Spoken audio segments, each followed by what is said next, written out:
Bienvenidos una vez más a su programa Perspectivas. Les saluda Gaby Peroso. En el día de hoy vamos a estar analizando lo que será un nuevo capítulo para Venezuela y Colombia. Recordemos que este domingo Gustavo Petro asume la presidencia de Colombia y por primera vez esa nación tendrá a un presidente de izquierda llevando las riendas. Adicionalmente va a cambiar absolutamente todo entre la diplomacia de Venezuela y Colombia. Vamos a darle la bienvenida a Jairo Libreros. Él es consultor, adicionalmente abogado, experto en relaciones internacionales y quería justamente conocer su visión.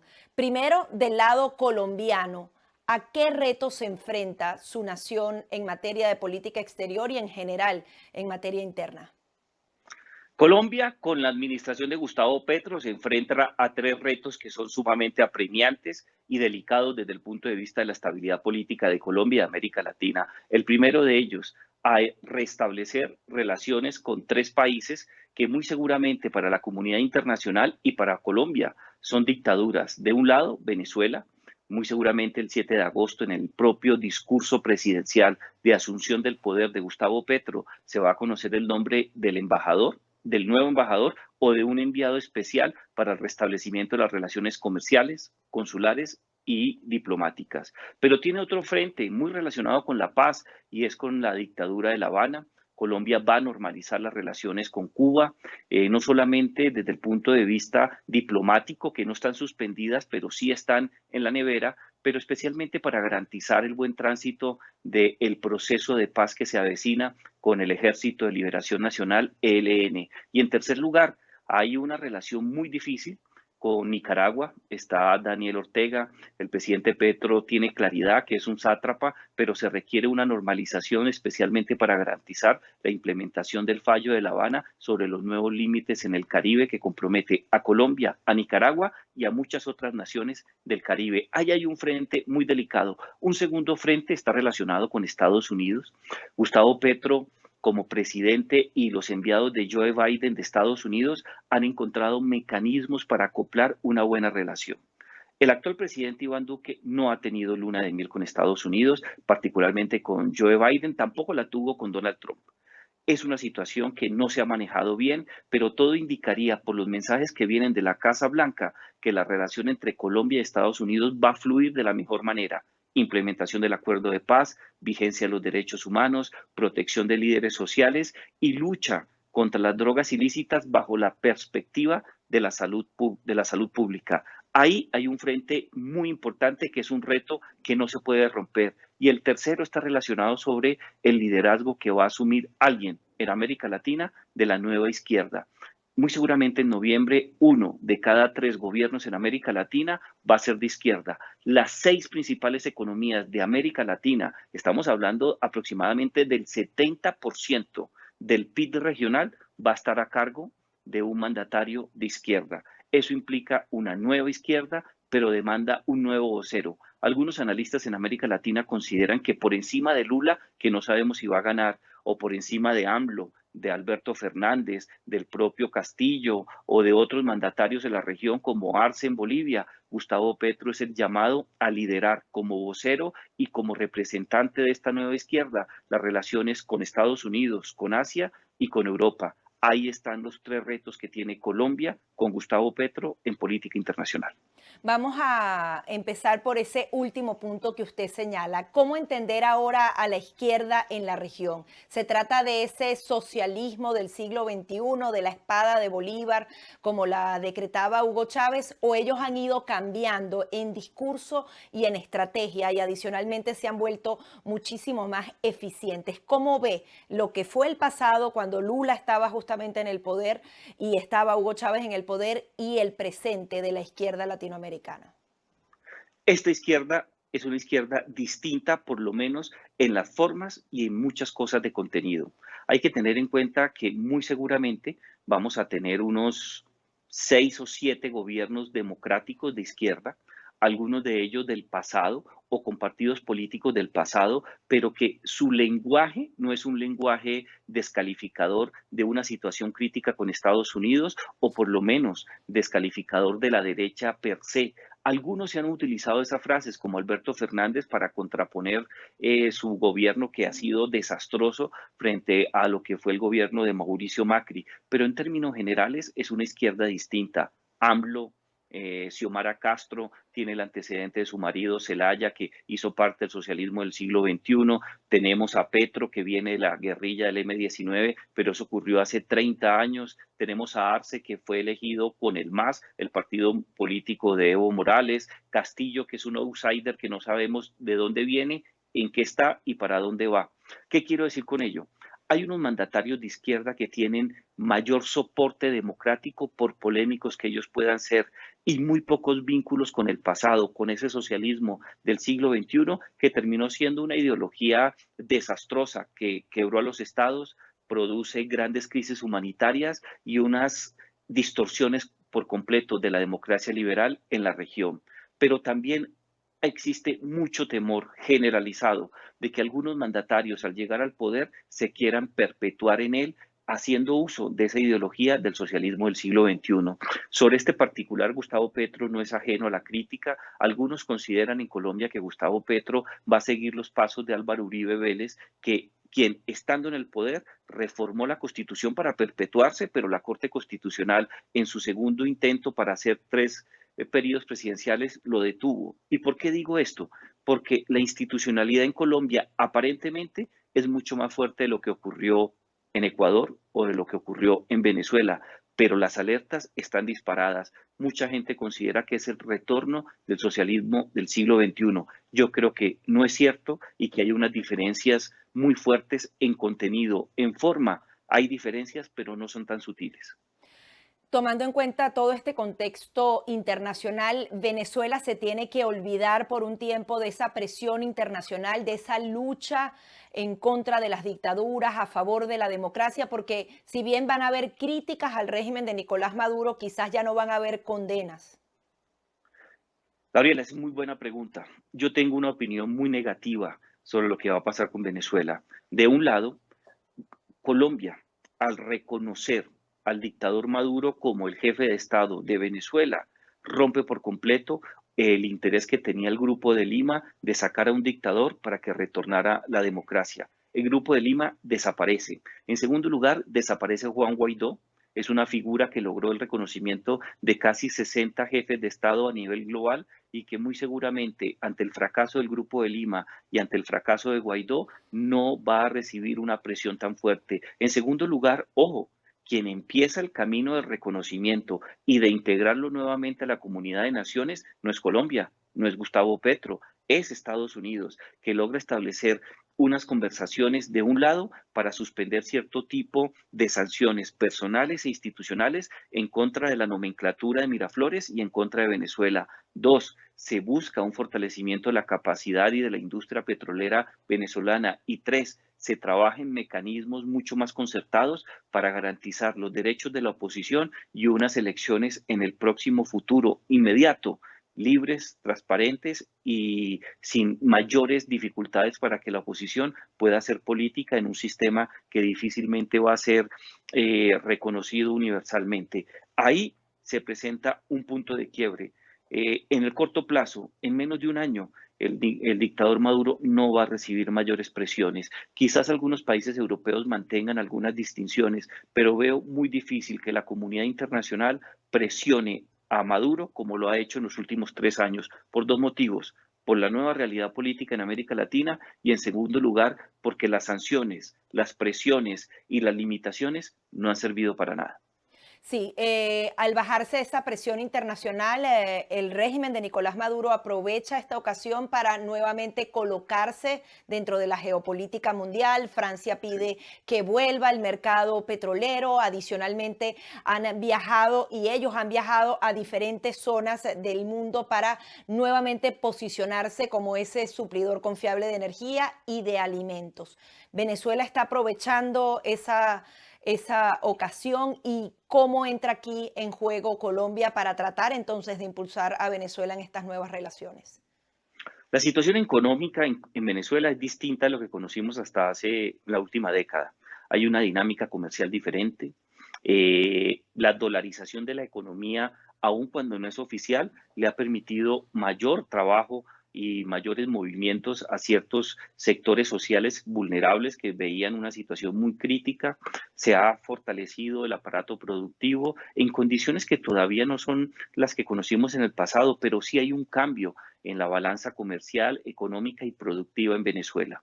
Pero para lograr un despegue, la dictadura de Maduro sin duda necesita reabrir la frontera entre Colombia y Venezuela, que en su momento, hasta hace aproximadamente unos 10 a 12 años, era la segunda frontera comercialmente hablando más importante de toda América Latina, después de la frontera entre México y Estados Unidos. Hay que tener en cuenta que muy seguramente con lo que va a hacer Gustavo Petro, la economía colombiana al 30 de diciembre de este 2022 va a crecer 1.5 puntos porcentuales. Es un crecimiento muy grande y en el 2023 va a crecer a 2.5 y muy seguramente cuando termine el mandato solamente por la apertura económica, Colombia va a tener un incremento mínimo de 3 puntos porcentuales en su PIB. Estamos hablando de un crecimiento solamente por Venezuela superior al promedio de América Latina. Y para Venezuela va a ser fundamental porque va a tener acceso a un mercado que le puede proveer alimentos, servicios y bienes básicos para generar una mejor dinámica internacional. Y Colombia también va a recibir petróleo y otro tipo de derivados que va a fortalecer su economía, además del tema comercial.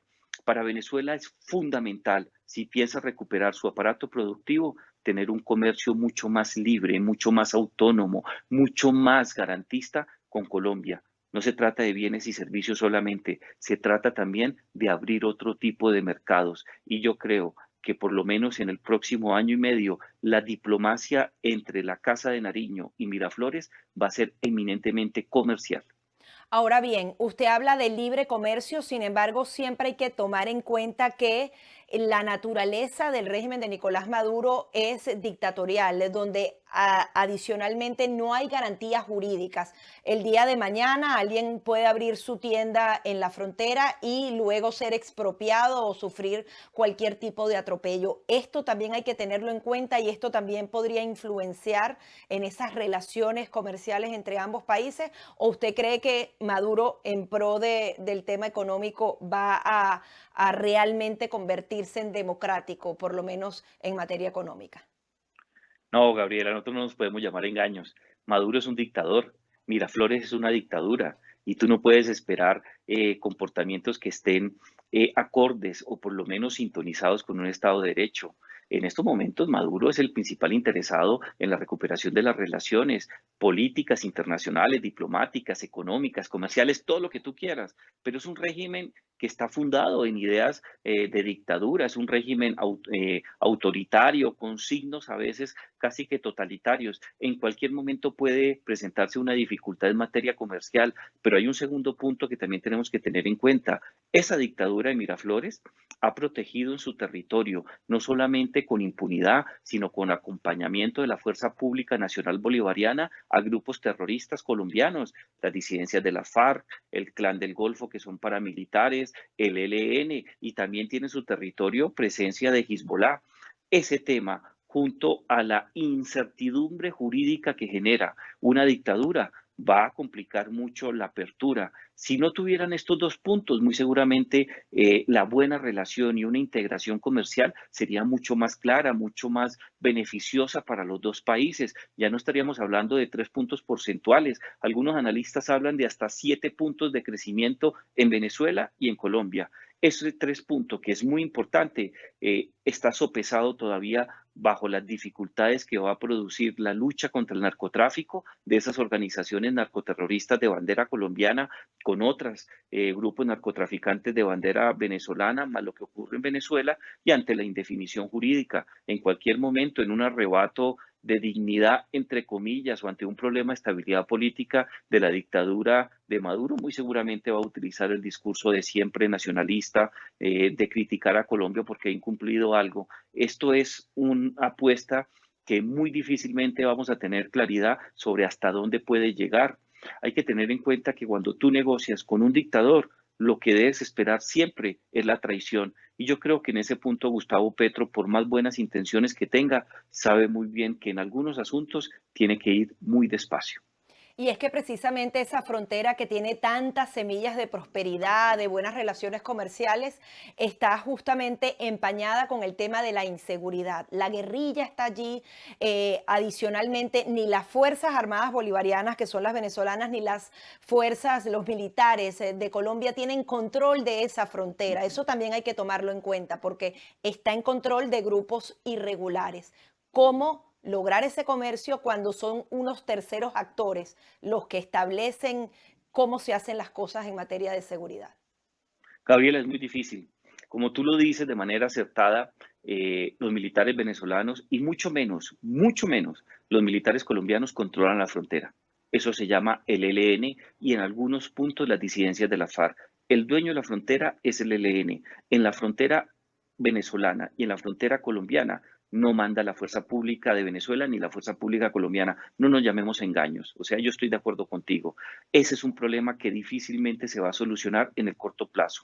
Si uno sigue la cartilla habitual relacionada con las estrategias de cooperación internacional en temas de seguridad y defensa, estamos hablando de mayor intercambio de información, mayor intercambio de inteligencia, información e inteligencia que tiene que ser verídica o veraz para ser mucho más preciso, tiene que ser confiable. Hablamos de patrullajes conjuntos y de manera particular de estrategias a ambos lados de la frontera coordinada para sacar estos actores armados. Eso no va a ocurrir en el corto plazo. Colombia, por eso, en términos de Gustavo Petro, va a buscar sentarse a la mesa para negociar una salida política y dialogada con el ELN.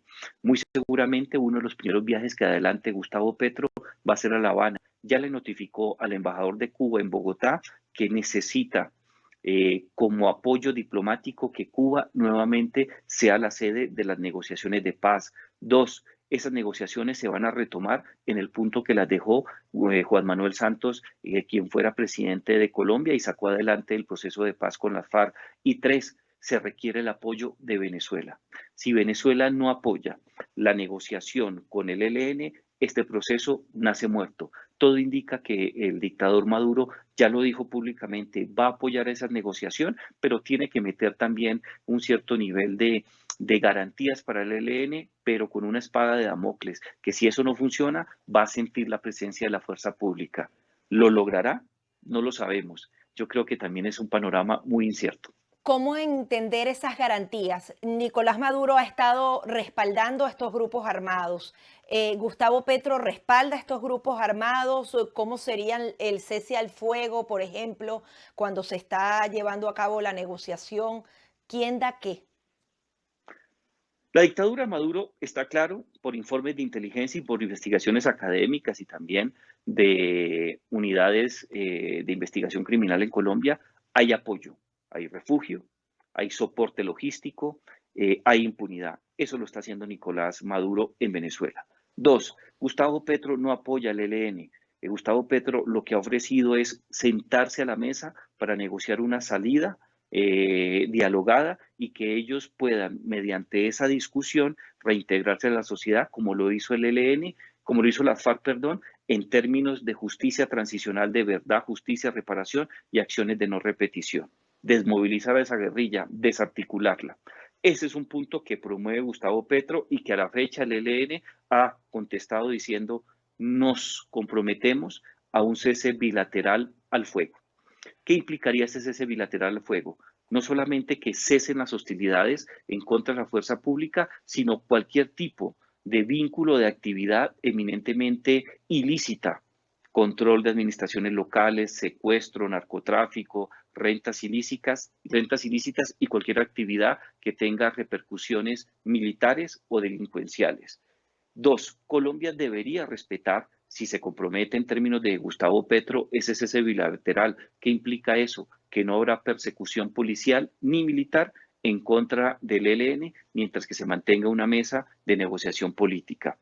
A esa mesa de negociación política le apuesta Gustavo Petro, le apuesta Cuba y le va a apostar Nicolás Maduro. ¿Qué tan viable sea?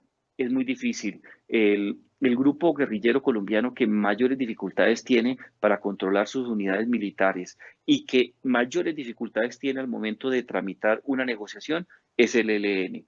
Es un grupo fuerte que tiene capacidad para desestabilizar, pero las líneas de mando no son muy claras. Y en segundo lugar, durante muchos años ha demostrado más voluntad política para hablar en un micrófono que voluntad política para encontrar una salida. Quizás para el ELN esta sea su última oportunidad. Yo veo muy difícil que si se inicia esta mesa y no se llega a buen término, es decir, a la firma de un acuerdo de paz, en el futuro próximo, después del 2026, exista esa posibilidad. En materia de narcotráfico, ¿cómo quedaría esa permisividad que da Venezuela? ¿Cómo quedaría Estados Unidos? Al parecer, tanto Gustavo Petro como Joe Biden tienen una manera distinta de abordar el tema del narcotráfico, ya no por el lado de la seguridad nacional. ¿Cómo cree que se va a comportar esto y si esto va a implicar más tráfico de drogas en la región? Sin duda cambia el paradigma, lo ha dicho Biden en diferentes oportunidades, ha transmitido ese mensaje de Iván Duque, el actual mandatario, y también se ha reunido en dos oportunidades sus delegados con el presidente, con el canciller Leiva y con el presidente electo Gustavo Petro. El mensaje es muy claro. El tema se tiene que tramitar como un asunto de salud pública, sin que esto implique disminuir el tema de la interdicción terrestre, aérea y marítima. ¿Qué quiero decir con ello? Que muy seguramente Colombia no va a hacer uso del glifosato o la aspersión aérea con glifosato para disminuir las hectáreas cultivadas con cultivos ilícitos. Eso no va a pasar. Viene un proceso concertado con diferentes comunidades para la erradicación manual y voluntaria. Eso implica que las hectáreas vayan a crecer de una manera especial. Y si tenemos en cuenta que hoy día ya una hectárea no como hace 10 años, que era una cosecha al año, sino que hoy día son tres, la situación se va a poner muy difícil porque muy seguramente se va a incrementar la corrupción, se incrementaría la violencia y el tráfico de drogas. Y ese tema Estados Unidos no lo va a tolerar y mucho menos algunos países centroamericanos que ya tienen problemas por cuenta de la violencia. El cambio estaría en sacar de ese negocio al Clan del Golfo, que son los paramilitares, y sacar de ese negocio al ELN. Y en última instancia, si es viable, a las disidencias de la FARC. Es una apuesta muy ambiciosa, porque con el ELN, el Ejército de Liberación Nacional, se adelantaría un proceso de paz, pero con los paramilitares del Clan del Golfo y con las disidencias de las FARC, se adelantaría un proceso de sometimiento a la justicia. Si Gustavo Petro logra esos tres frentes, el tema del narcotráfico entraría a estar en la agenda de política pública, no en el tercer lugar, sino en el quinto, en el sexto o en el séptimo lugar, porque permitiría, no digamos que acabar el narcotráfico en Colombia, porque es imposible desde el punto de vista de política pública, pero sí disminuir su impacto. Todo esto son ideas de política pública de la administración Petro. De ahí a que se materialicen, el trecho es muy grande, ¿no? Ahora, hay riesgos de que estos regímenes de izquierda que han tenido relación con la guerrilla se conviertan en narcorregímenes como el de Venezuela. ¿Eso también existe como una posibilidad? En Colombia no creo. Gustavo Petro, si bien tiene antecedentes en el M-19, que fue una guerrilla que se desmovilizó en el año 89-90, no creo que el tema narcotráfico no hace parte de la agenda política de Petro, ni mucho menos de su historia en los últimos 30 años. Desde ese punto de vista, yo no vería el más mínimo indicio, o no hay un solo indicio que permita concluir que Colombia se pueda convertir en una narcodictadura. ¿Qué otros países pueden verse afectados? Pues Venezuela ya es una narcodictadura, tiene unos vínculos muy fuertes con el cartel de los soles directamente con Miraflores. Perú, no creo, Perú tiene un problema de estabilidad política muy grande, pero un sector de la clase política peruana no quiere sacar a Castillo y la minoría pues no tiene la fuerza para hacerlo. El tema del BRAE, si bien se mantiene con dificultades de cultivos ilícitos y de laboratorios, está muy controlada por la fuerza pública. Ecuador es quizás una alerta muy grande porque los carteles de la droga mexicanos y colombianos corrieron la frontera y están en Ecuador asociados con unos grupos criminales muy grandes que actúan desde las cárceles. De ahí vienen los problemas que conocemos de muertes en un solo acto de más de 100 personas en las cárceles.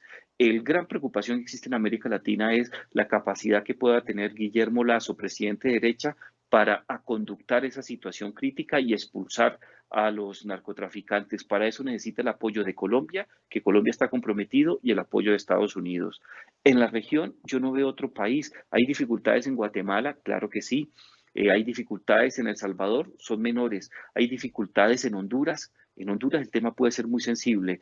Para Ecuador y para Honduras puede ser sensible, pero no sabemos si Xiomara Castro termine beneficiando este tipo de situaciones. Yo creo que no existe una alerta muy grande de narcodictaduras, pero sí alertas muy fuertes de mayor nivel de violencia y criminalidad en Honduras bajo la presidencia de Xiomara Castro y en Ecuador bajo la presidencia de Guillermo Lazo, pero no por convivencia o aceptación de esos grupos criminales, sino porque han crecido tanto que ponen en jaque a las administraciones nacionales.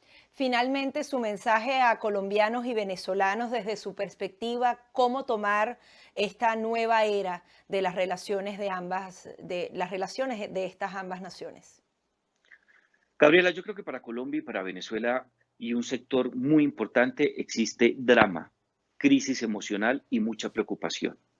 Siempre se dijo que Colombia era el santuario de la derecha en América Latina, que nunca llegaría un gobierno popular de izquierda al poder, a la Casa de Nariño. Y fíjese usted, acaba de llegar Gustavo Petro, progresista, de izquierda y con pasado guerrillero. Eso ha despertado muchas preocupaciones. Sectores empresariales dicen que se van del país. Eso no ha ocurrido y no creo que vaya a ocurrir en el corto plazo de aquí a un año. Dos, muchos venezolanos que han logrado encontrarse en el país con la oportunidad de tener un nuevo proyecto de vida, pero también muchos otros que están en la región tienen preocupaciones muy grandes y son entendibles porque vieron la caída de su país, uno de los países más ricos y más prósperos de la historia en América Latina ante la llegada de Hugo Chávez y especialmente del dictador Maduro. Yo creo que hay que enviar un mensaje de tolerancia, de aceptación y de esperar qué va a ocurrir. A nadie le gusta que le digan eso, pero por ahora no tenemos elementos claros y precisos que permitan indicar que Gustavo Petro va a seguir la senda del socialismo del siglo XXI. Hay sectores radicales que consideran que eso va a ocurrir, pero con las evidencias y con los hechos que tenemos hasta ahora, yo no le veo capacidad para hacer eso. Dos, la institucionalidad colombiana es mucho más fuerte en términos políticos y jurídicos de lo que ocurrió, por ejemplo, en Ecuador, en Argentina o en Venezuela, en la propia Honduras que acabamos de mencionar. Muchos consideran que también se predicaba ese argumento en Venezuela y yo creo que hay que prender las alarmas. Tú lo decías en la conversación previa que tuvimos antes de iniciar el programa. Los militares y los periodistas en estos momentos son la fiel balanza de lo que pueda ocurrir. Si el periodismo se deja amedrentar o los militares no tienen la capacidad no de contravenir las decisiones de Petro, porque las tienen que cumplir. Ahí no hay tu tía que valga. En todas las democracias liberales, el jefe de Estado es o comandante supremo de las fuerzas militares, como es el caso colombiano, o comandante en jefe, como es el caso anglosajón. Pero los militares han demostrado respeto a la democracia y estar sintonizados con los gobiernos democráticos. Los militares también son importantes, pero para garantizar el modelo económico y el modelo político que tenga en la mente el presidente de turno, que es Gustavo Petro, en el marco constitucional. Yo me quedo con los periodistas. Creo que los periodistas en estos momentos tienen que hacer un ejercicio mucho más fuerte de contrapoder, de veracidad y de imparcialidad para determinar si las cosas van por mal camino, las alertas que sean necesarias para que los ciudadanos y especialmente la clase política le haga un mejor control a la administración Petro. Y qué responsabilidad nos toca. Muchísimas gracias. Chao, Gabriela. Eran las declaraciones de Jairo Libreros, quien es consultor, analista político, abogado y también experto en política internacional. Hasta aquí nuestro programa Perspectivas.